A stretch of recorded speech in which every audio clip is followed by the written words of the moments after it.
Alright, so I'm going to be describing how I got the first part.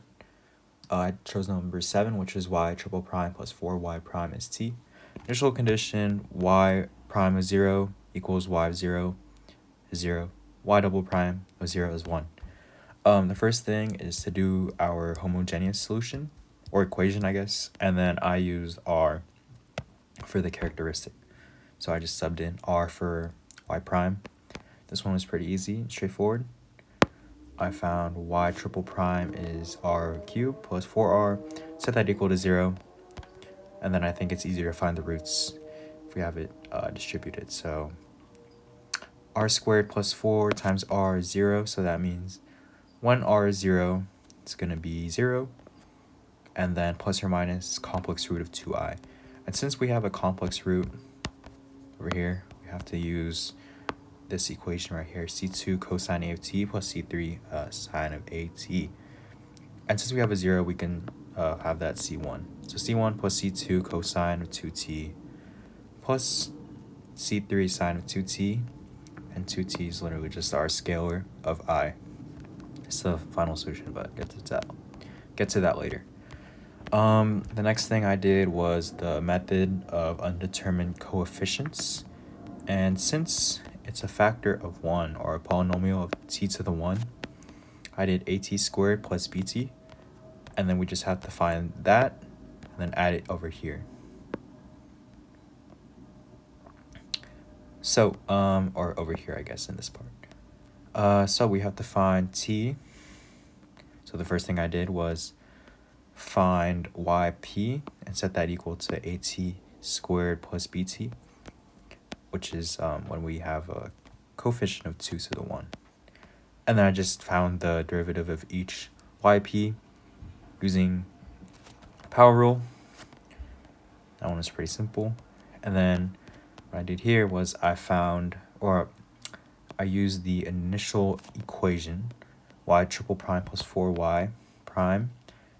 And since we have each y prime, what I did is I just picked out y triple prime of p and I subbed that in. So that would just be 0, and then 4 times y prime, which y prime is right here.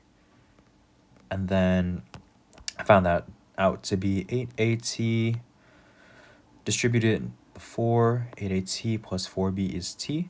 And this one's pretty straightforward. B is just 0 because there's no t multiplier. So 8a is t, and then to have a would be 1/8.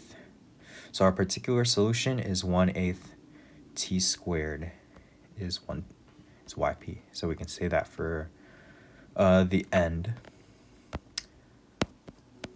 And then our initial condition tests our initial condition. We want to find c2 and c3. We already have c1. So to find c1, just set y of 0, or y of t is 0.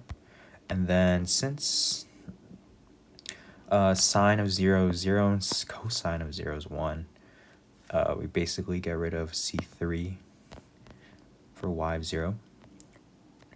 So c1 is negative c2 when t is 0. And then y prime of 0 is also 0. And then so this one, we're going to derive it.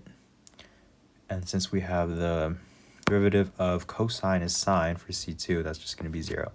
So we're going to have 0 be c3. Cosine of t is 1.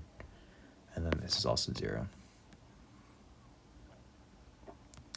And then for our double prime, we have 1. Right, we have 1. Yeah, we have 1.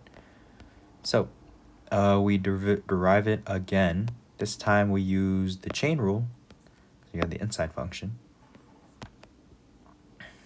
So we have 4c2 cosine of 2t plus 1/4 t. And then I set that equal to, this is equal to 1, sorry. Equals 1, I just moved it to the other side.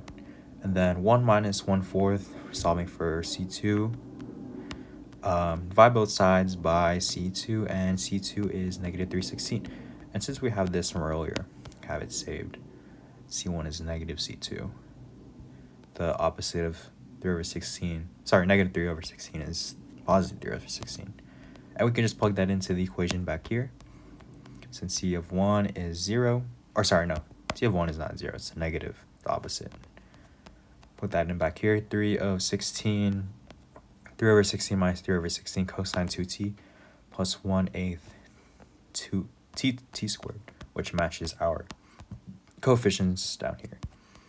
And that is my solution for problem number 7 of the first part.